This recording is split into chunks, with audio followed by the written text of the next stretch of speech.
तो आज के इस वीडियो में 29 जून के इंपॉर्टेंट करंट अफेयर्स को हम लोग कवर करेंगे। तो पहला प्रश्न देखिए क्या है कि अभी हाल ही में fiercely female the Dutee Chand story नाम की बुक को किसने लिखा है। तो आंसर होगा सुदीप मिश्रा ने। तो पत्रकार सुदीप मिश्रा ने ये नई बुक लिखी है जिसका नाम है fiercely female the Dutee Chand story. और इस बुक में लिंग पहचान विवाद के विस्तृत वर्णन के साथ दूती चंद की यात्रा का वर्णन है जिसने उन्हें भारतीय खेल में एक प्रतिष्ठित व्यक्ति बना दिया। दूती चंद की बात करेंगे तो ये भारत की पहली समलैंगिक एथलीट हैं दूती चंद, जिन्होंने 2019 में इतिहास रचा जब वे इटली के नेपल्स में वर्ल्ड यूनिवर्सियाड में 100 मीटर की स्पर्धा में गोल्ड जीतने वाली पहली भारतीय बनी थी। ये उड़ीसा से हैं और आपको याद होगा अभी छत्तीसगढ़ सरकार ने दूती चंद को ही वीरनी पुरस्कार से सम्मानित किया था। बाकी आपको याद होगा, चलो एक प्रश्न आप ही से पूछ लेते हैं। बताओ किसने महिलाओं के अभी 10,000 मीटर दौड़ का एक नया वर्ल्ड रिकॉर्ड बनाया था। तो आंसर होगा सिफान हसन ने। ये नीदरलैंड की है और मात्र 29 और 6 सेकंड का वक्त लेकर के इन्होंने ये रिकॉर्ड बनाया था। बाकी नीना गुप्ता, अभी इनकी ऑटोबायोग्राफी आई है जिसका नाम है सच कहूं तो। काजल सूरी, इन्होंने बुक लिखी है हब्बा खातून। और अमिताभ घोष लिविंग माउंटेन नाम की बुक लिखी इन्होंने। बढ़ते हैं आगे। और हाँ गाइस, देखिए इंडिया के टॉप बैंक एडुकेटर्स एक बार फिर अनअकैडमी पर आपके लिए ला रहे हैं ढेर सारी फ्री क्लासेस। तो अनअकैडमी की हर क्लास कंडक्ट की जाती है आपके बैंक की हर परीक्षा की तैयारी को और भी ज्यादा मजबूत करने के लिए। और ये सारी फ्री क्लासेस आपको मिलेंगे अनअकैडमी पर, जहां पर आप अपने फेवरेट टीचर के साथ अपने घर से अपने पर्सनल शेड्यूल के हिसाब से पढ़ सकते हैं। और अनअकैडमी की हर क्लास आप लाइव नहीं तो बाद में रिकॉर्डेड सेशन के द्वारा भी अटेंड कर सकते हैं। और अगर आप चाहें तो क्लास को डाउनलोड करके ऑफलाइन भी देख सकते हैं। और आप लाइव क्लास में आस्क अ डाउट फीचर के द्वारा टीचर से अपने डाउट भी क्लियर करवा सकते हैं। और आप लाइव क्विजेज और टेस्ट सेशन भी अटेंड कर सकते हैं जहां पर आपको अपनी लाइव रैंकिंग भी देखने को मिलेगी। और अनअकैडमी पर टोटल 12 भाषाओं में क्लासेस कंडक्ट होती है, तो आप अपनी फेवरेट भाषा में क्लास अटेंड कर सकते हैं। आप अपने टीचर के साथ इंटरेक्ट कर सकते हैं, लाइव पोल में पार्ट ले सकते हैं। और ये सभी फीचर आपको मिलेंगे एक ही प्लेटफॉर्म पर एक ही सब्सक्रिप्शन के साथ। तो आज ही सब्सक्राइब करें अनअकैडमी पर और इन सभी बेनिफिट्स का लाभ उठाइए।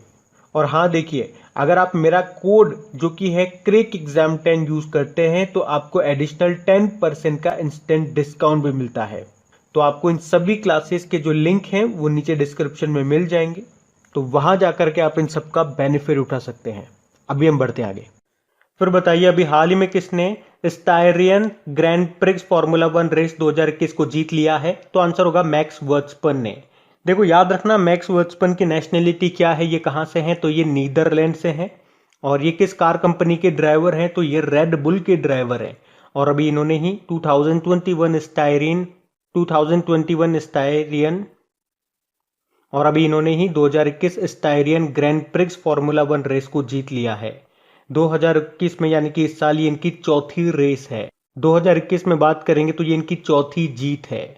फर्स्ट नंबर पे मैक्स वर्स्टपन है, सेकंड नंबर पे लुइस हैमिल्टन है जो कि ब्रिटेन से हैं और मर्सिडीज के ड्राइवर हैं। थर्ड नंबर पे रहे वोल्टेरी बोटास जो कि फिनलैंड के हैं और मर्सिडीज के ड्राइवर हैं। देखो इस साल फार्मूला 1 रेस में बात करेंगे तो टोटल इसको मिला के 8 रेस हो चुकी है। मैं एक बार रिवाइज कराता हूँ आपको। देखो पहली हुई थी सबसे बहरीन ग्रैंड प्रिक्स जिसको लुइस हैमिल्टन ने जीता था। फिर इमालियन रोमाग्ना ग्रैंड प्रिक्स हुई थी जिसको मैक्स वर्स्टपन ने जीता था। फिर पोर्तुगीज ग्रैंड प्रिक्स हुई जिसको लुइस हैमिल्टन ने जीता। फिर स्पेनिश ग्रैंड प्रिक्स हुई जिसको लुइस हैमिल्टन ने जीता। फिर मोनाको ग्रैंड प्रिक्स हुई जिसको मैक्स वर्स्टपन ने जीता। एक अजरबैजान ग्रैंड प्रिक्स हुई थी बीच में जिसको जीता था सर्जियो पेरेज ने।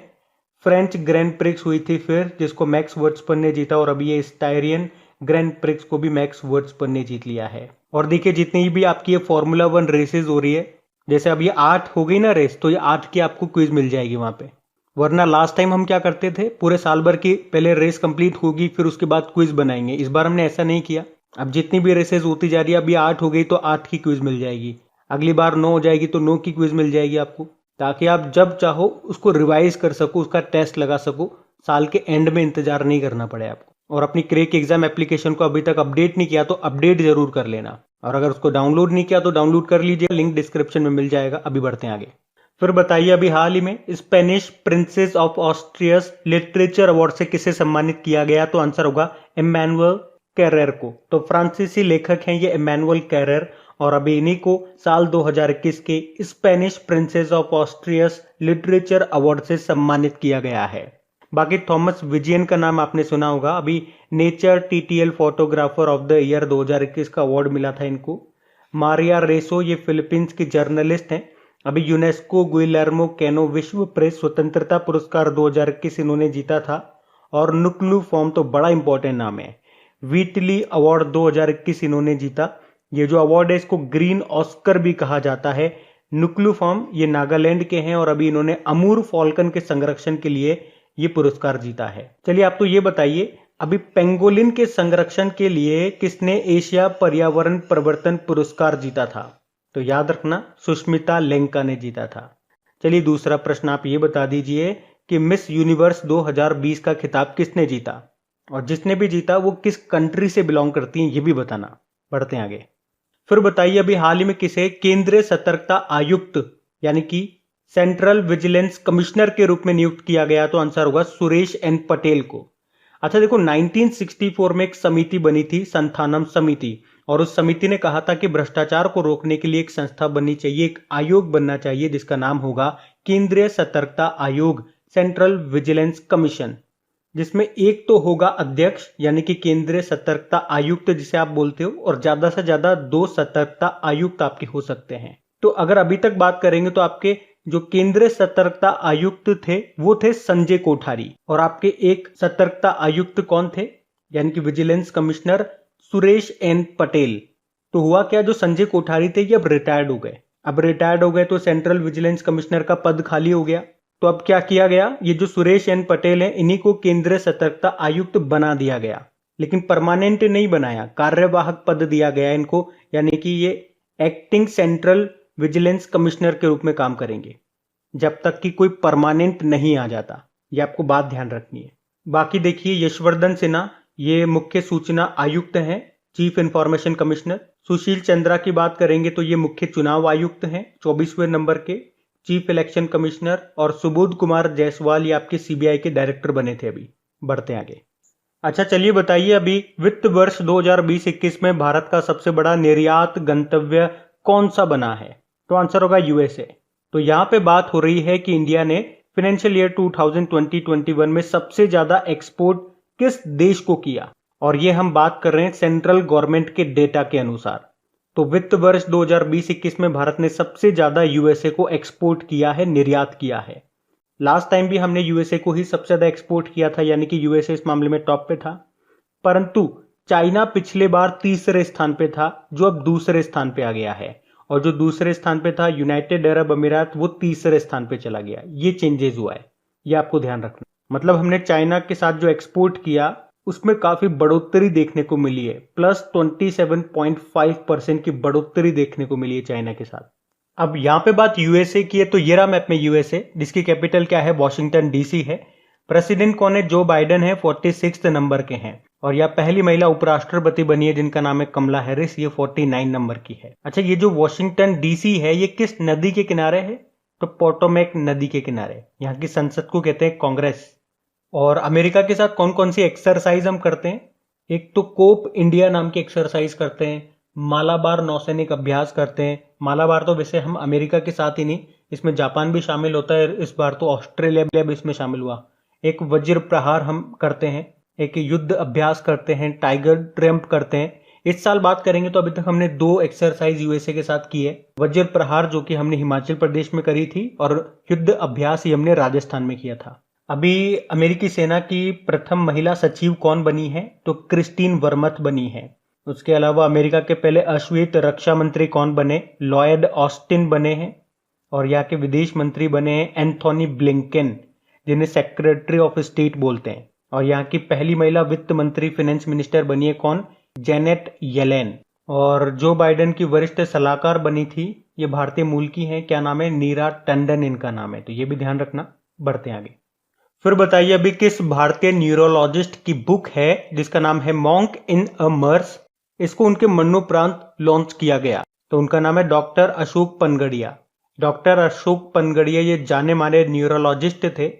पद्मश्री से इनको सम्मानित किया जा चुका था, लेकिन अभी कोविड-19 के कारण इनका निधन हो गया। और ये उन्हीं की मेमोयर है, उन्हीं की ऑटोबायोग्राफी आप बोल सकते हैं, जिसका नाम है मॉन्क इन अ मर्स, और अभी उनके निधन के बाद इसे लॉन्च किया गया है। बाकी Ruskin bond it is a wonderful life नाम की बुक को लिखा इन्होंने। शरण कुमार लिम्बाले 30वां सरस्वती सम्मान मिला इनके मराठी उपन्यास सनातन के लिए। शरद पगारे की बात करेंगे, 31वां व्यास सम्मान मिला इन्हें इनके उपन्यास पाटलिपुत्र की सम्राज्ञी के लिए। बाकी मोहन कृष्ण बोहरा 30वां बिहारी पुरस्कार जीता इन्होंने इनके उपन्यास तस्लीमा संघर्ष और साहित्य के लिए। बढ़ते आगे। फिर बताइए अभी हाल ही में किसे मंगोलिया के सर्वोच्च नागरिक सम्मान से सम्मानित किया गया? तो आंसर होगा आर के सभरवाल। तो इंजीनियर्स इंडिया लिमिटेड के सीएमडी हैं ये आर के सभरवाल, और अभी इन्हीं को मंगोलिया के सर्वोच्च नागरिक सम्मान, जिसको क्या कहते हैं, the order of polar star, उससे सम्मानित किया गया। तो मंगोलिया में पहली बार तेल रिफाइनरी की स्थापना में उनके द्वारा किए गए उत्कृष्ट योगदान के लिए मिला है उनको ये सम्मान। अच्छा, अभी मंगोलिया के नए प्रेसिडेंट बने थे, क्या नाम है उनका? उखना खुरेलसुख, याद होगा आपको। मंगोलिया की कैपिटल उलन बातोर है और करेंसी है मंगोलियाई तोगरोग। और बाकी कृति करंत वाइल्ड इनोवेटर अवार्ड जीतने वाली ये पहली भारतीय महिला बनी। डॉक्टर शकुंतला थिल्स्टेड विश्व खाद्य पुरस्कार 2021 इन्होंने जीता, बड़ा इंपॉर्टेंट नाम है ये। मेघा राजगोपालन भारतीय मूल की पत्रकार है, अभी 2021 का पुलित्जर पुरस्कार मिला था इनको, ये नाम ध्यान रखना। बढ़ते आगे। अच्छा, फिर बताइए अभी हाल ही में जीनोम सीक्वेंसिंग की सुविधा उपलब्ध कराने वाला देश का पहला राज्य कौन सा बन गया? तो आंसर होगा राजस्थान। अच्छा, पहले तो आप ये देखिए कि जीनोम सीक्वेंसिंग ये क्या होता है। तो आप कह सकते हो ये एक तरह से किसी भी वायरस का एक बायोडेटा होता है कि कोई वायरस कैसा है, किस तरह का वो दिखता है, तो इन सब की जानकारी जीनोम से मिलती है। और वायरस के बारे में जानने की विधि को ही जीनोम सीक्वेंसिंग कहते हैं। आपको बता दूं, इससे ही कोरोना के जो नए स्ट्रेन आ रहे हैं उसके बारे में पता चला है। तो क्या है ये जीनोम सीक्वेंसिंग? एक लाइन में बोलेंगे तो वायरस के बारे में जानने की विधि है। और अब राज्य स्तर पर जीनोम सीक्वेंसिंग की सुविधा उपलब्ध कराने वाला राजस्थान देश का पहला राज्य बन गया है, यह आपको ध्यान रखना है। और अभी इस सुविधा को जयपुर में जो एसएमएस मेडिकल कॉलेज है वहां पे शुरू किया गया है, तो इससे वायरस के नए प्रकार के बारे में जानकारी प्राप्त हो सकेगी। अच्छा बताइए आप, तो जैव ईंधन नीति को लागू करने वाला पहला राज्य कौन सा है? तो आंसर होगा राजस्थान। अभी देश का 52वां टाइगर रिजर्व कौन सा बना था? तो आंसर होगा Ramgarh Vishdhari wild life sanctuary, जो आपको मिलेगा बूंदी राजस्थान में। इस तरह से ये राजस्थान का तो चौथा है और देश का 52वां है। बाकी हिमाचल प्रदेश अभी पर्वतधारा योजना शुरू की, छत्तीसगढ़ ने महतारी दुलार योजना शुरू की थी, और पंजाब ने अभी कोविड फतह योजना को शुरू किया था।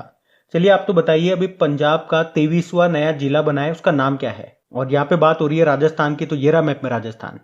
राजस्थान की कैपिटल जयपुर है, जिसको पिंक सिटी बोलते हैं, और अभी इसी के परकोटे को वर्ल्ड हेरिटेज साइट का दर्जा मिला था। मुख्यमंत्री अशोक गहलोत हो गए, गवर्नर हैं कलराज मिश्र, और चीफ जस्टिस हैं इंद्रजीत मोहंती। राजस्थान दिवस कब मनाते हैं? 30 मार्च को मनाते हैं। अच्छा, राजस्थान में आपको कितनी रामसर साइट मिलेंगी? याद रखना, 2, एक तो सांबर लेक और एक केवलादेव नेशनल पार्क। वैसे भारत में टोटल 42 हैं, और 42 नंबर की है कौन सी? लद्दाख की तसोकर झील। अभी राजस्थान सरकार ने ही मुख्यमंत्री कोरोना बाल कल्याण योजना शुरू की थी। उसके अलावा देश का पहला कृषि आधारित सौर ऊर्जा संयंत्र ये किस राज्य में शुरू हुआ है? तो राजस्थान में। अभी यहीं पे ही मुख्यमंत्री किसान मित्र ऊर्जा योजना भी शुरू हुई थी। मुख्यमंत्री अनुप्रति कोचिंग योजना शुरू हुई थी। घर घर औषधि योजना यहाँ पे शुरू हुई थी, जिसमें 4 औषधि के पौधे बांटे जाएंगे। वो कौन कौन से हैं? तुलसी का, अश्वगंधा, गिलोय और कालमेघ। अभी यहाँ पे जो जोधपुर है ना, अभी यहाँ पे जोधपुर का जो मियाँ का बाड़ा रेलवे स्टेशन है उसका नाम बदलकर महेश नगर कर दिया गया था। जोधपुर में ही डेजर्ट नाइट एक्सरसाइज हुआ था भारत और फ्रांस के बीच में। और चिरंजीवी योजना ये भी राजस्थान की है।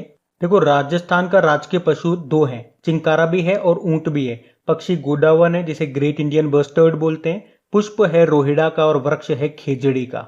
अच्छा, फिर बताइए, अभी हाल ही में केंद्र सरकार ने अटॉर्नी जनरल का जो कार्यकाल है उसे 1 साल के लिए और बढ़ा दिया। क्या नाम है इनका? तो इनका नाम है के वेणुगोपाल। तो भारत के अटॉर्नी जनरल है वर्तमान में ये के वेणुगोपाल। और अभी इनका कार्यकाल 1 साल और बढ़ा दिया गया है। और कौन से नंबर के हैं ये 15वें नंबर के अटॉर्नी जनरल है। कौन होते हैं अटॉर्नी जनरल? तो आप कह सकते हो सरकार का सबसे बड़ा वकील होता है अटॉर्नी जनरल। और इनके बारे में संविधान के किस अनुच्छेद में आपको मिलेगा? तो याद रखना अनुच्छेद 76 में। अच्छा, अभी यूएसए के नए अटॉर्नी जनरल कौन बने थे? Merrick Garland. और उनको असिस्ट करेंगी कौन? वनीता गुप्ता। ये भारतीय मूल के, इनका नाम भी ध्यान रखना। गिरीश चंद्र मुर्मू की बात करेंगे, कॉम्प्ट्रोलर एंड ऑडिटर जनरल हैं ये 14th नंबर के। N V Ramana chief justice of India बने 48 नंबर के। और अनूप चंद्र ये चुनाव आयुक्त बने हैं। और अगर आपसे पूछा जाए मुख्य चुनाव आयुक्त कौन बने थे? सुशील चंद्रा बने थे, वो 24वें नंबर के हैं। बढ़ते हैं आगे। फिर बताइए अभी हाल ही में कौन सा खिलाड़ी 109 गोल के साथ पुरुषों के अंतरराष्ट्रीय फुटबॉल में ईरान के जो पूर्व स्ट्राइकर हैं अली डेई, उनके साथ संयुक्त शीर्ष स्कोरर बन गए हैं? तो आंसर होगा क्रिस्टियानो रोनाल्डो। तो क्रिस्टियानो रोनाल्डो ये पुर्तगाल के खिलाड़ी हैं और अभी 109 इंटरनेशनल गोल ये मार चुके हैं। ईरान के जो पूर्व स्ट्राइकर थे अली डेई, उनके भी टोटल 109 इंटरनेशनल गोल है, लेकिन अब वो खेलते नहीं है। क्रिस्टियानो रोनाल्डो तो खेलते हैं, तो अभी तो इनके बराबर आ गए ये, और बहुत ही जल्द ये इनसे भी आगे निकल जाएंगे, यानी कि नंबर 1 पे हो जाएंगे ये। तो अभी तो हम कहेंगे कि इस तरह से इन्होंने अली डेई की बराबरी कर ली है। इसीलिए क्वेश्चन में लिखा हुआ है संयुक्त शीर्ष स्कोरर बन गए हैं, यानी कि इनके साथ में ये दोनों साथ में टॉप स्कोरर बन गए हैं। बाकी क्रिस्टियानो रोनाल्डो से आपको याद होगा अभी इंस्टाग्राम पर 25 करोड़ से ज्यादा फॉलोवर वाले भी ये पहले व्यक्ति बने थे। और अभी इन्हें सदी का सबसे सर्वश्रेष्ठ खिलाड़ी यानी कि player of the century award भी मिला था। और अभी इन्हें ग्लोबल फुट अवार्ड से भी सम्मानित किया गया था। उसके अलावा हमने पढ़ा था कि क्रिस्टियानो रोनाल्डो ने फुटबॉल के इतिहास में सर्वाधिक गोल करने वाले जोसेफ बिकान की बराबरी कर ली है। 759 टोटल गोल हैं उनके। अच्छा, सुनील छेत्री का नाम भी हम लोगों ने पढ़ा था। अभी इन्होंने लियोनेल मेसी को पीछे छोड़ करके इंटरनेशनल फुटबॉल में सबसे ज्यादा गोल करने वाले ये एक्टिव खिलाड़ियों की सूची में दूसरे स्थान पे आ गए हैं। एक्टिव खिलाड़ी क्यों बोले? मतलब जो अभी खेल रहे हैं। जैसे अली डेई ये खेलते नहीं है तो इनको काउंट नहीं करेंगे। तो फर्स्ट नंबर पे जो खेल रहे हैं वो क्रिस्टियानो रोनाल्डो हैं। सेकंड नंबर पे सुनील छेत्री आ गए थे। अच्छा, 2022 का जो फीफा वर्ल्ड कप होगा कहाँ पे होगा? कतर में होगा। बढ़ते हैं। फिर बताइए अभी हाल ही में राष्ट्रीय डेयरी विकास बोर्ड के नए चेयरमैन कौन बन गए? तो आंसर होगा मिनेश शाह। तो नेशनल डेयरी डेवलपमेंट बोर्ड के ये नए अध्यक्ष बने हैं मिनेश शाह। और इन्होंने किन की जगह ली है? वर्षा जोशी की जगह ली है। पर याद रखना इन्हें एडिशनल चार्ज मिला है, अतिरिक्त प्रभार मिला है अगले 6 महीनों के लिए। बाकी उज्ज्वला सिंघानिया ये फिक्की लेडीज ऑर्गेनाइजेशन की प्रेसिडेंट बनी थी 38 नंबर की। अरुण कुमार मिश्रा राष्ट्रीय मानवाधिकार आयोग नेशनल ह्यूमन राइट कमीशन के चेयरमैन बने। और रंजीत सिंह डिसाले 2020 में ग्लोबल टीचर पीस प्राइज जीतने वाले ये पहले भारतीय बने थे। और अभी इनके बारे में हमने पढ़ा भी था कि वर्ल्ड बैंक के शिक्षा सलाहकार ये बने हैं। अच्छा चलो, अब तो ये बताओ अभी केन्या की पहली महिला चीफ जस्टिस कौन बनी थी? तो उनका आंसर होगा मार्था कूम। अच्छा, इस प्रश्न का तो आंसर मैंने ही दे दिया। चलो आप दूसरा प्रश्न बता दो। केन्या के ही एक और इम्पोर्टेंट व्यक्ति हैं जो अभी WHO के कार्यकारी बोर्ड के अध्यक्ष बने हैं, तो उनका नाम आप बताओ। अभी हम बढ़ते हैं आगे। फिर बताइए केरल सरकार ने मछुआरों की सुरक्षा की देखभाल के लिए किसकी अध्यक्षता में एक समिति का गठन किया? तो आंसर होगा पी सहदेवन। तो समुद्र में मछली पकड़ने के दौरान दुर्घटनाओं की बढ़ती संख्या और मत्स्य पालन से संबंधित जो भी समस्याएं हैं उनके लिए केरल के मत्स्य विभाग ने एक समिति का गठन किया है पी सहदेवन की अध्यक्षता में। अच्छा बताइए, पशुपालन, मछली पालन या बात करें डेयरी मंत्रालय की, इसके मंत्री कौन है? गिरिराज सिंह है, जिनका निर्वाचन क्षेत्र कॉन्स्टिट्यूएंसी है बेगूसराय बिहार। आपको याद होगा कुछ समय पहले केरल की सरकार ने ही मछुआरों के लिए एक योजना भी शुरू की थी। क्या नाम था उसका? परिवर्तनम योजना। अच्छा बताइए, डे ऑफ सी फेयरर यानी कि अंतरराष्ट्रीय नाविक दिवस अभी हमने मनाया था। कब मनाया था? 25 जून को मनाया था। और एक और डे आप याद रखना, वर्ल्ड ट्यूना डे। ट्यूना एक प्रकार की मछली है। वर्ल्ड ट्यूना डे मनाते हैं हम 2 मई को। उसके अलावा अगर आपसे पूछा जाए कि भारत में मछली पालन में नंबर 1 राज्य कौन सा है तो तमिलनाडु है।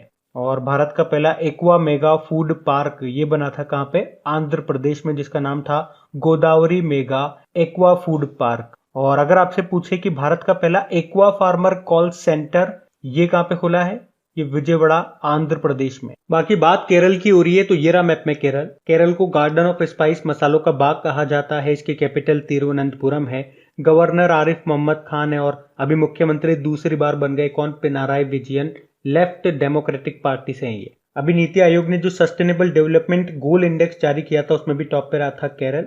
बाकी सेक्स रेशो की बात कर लें या लिटरेसी रेट की बात कर लें, केरल टॉप पे है ही सही। अभी केरल ने स्मार्ट किचन योजना भी शुरू की थी, एक नॉलेज इकोनॉमी मिशन भी शुरू किया था केरल ने। बाकी आप जानते हो भारत का पहला जेंडर पार्क ये स्थापित किया जाएगा कहाँ पे? केरल में। और भारत की पहली डिजिटल यूनिवर्सिटी ये भी केरल में बन रही है। उसके अलावा भारत का पहला श्रम आंदोलन संग्रहालय ये केरल के अलापुजा में शुरू किया जाएगा। केरल ने अभी वन स्कूल वन IAS योजना को भी शुरू किया था। केरल के 2 डांस इंपॉर्टेंट है, कथकली और मोहिनीअट्टम, याद रख लेना इनको। बाकी अब हम बात करेंगे कल के वीडियो में पूछे गए प्रश्न के। तो कल के वीडियो में आपसे पूछा था भारत के पहले स्वदेशी विमान वाहक पोत का नाम क्या है? तो आंसर होगा INS विक्रांत। आप सभी ने प्रश्न का बिल्कुल सही उत्तर दिया है। और गाइस देखिए, अगर सेशन अच्छा लगा है तो इसे लाइक जरूर कीजिएगा और अपने दोस्तों के साथ में इसको शेयर जरूर करना। जो भी आपका स्टडी ग्रुप हो गया, चाहे व्हाट्सएप पे, चाहे फेसबुक पे या टेलीग्राम आप यूज करते हैं, तो वहां पे प्लीज इस वीडियो के लिंक को एक बार शेयर जरूर कर देना और अपना सपोर्ट जरूर दिखाना।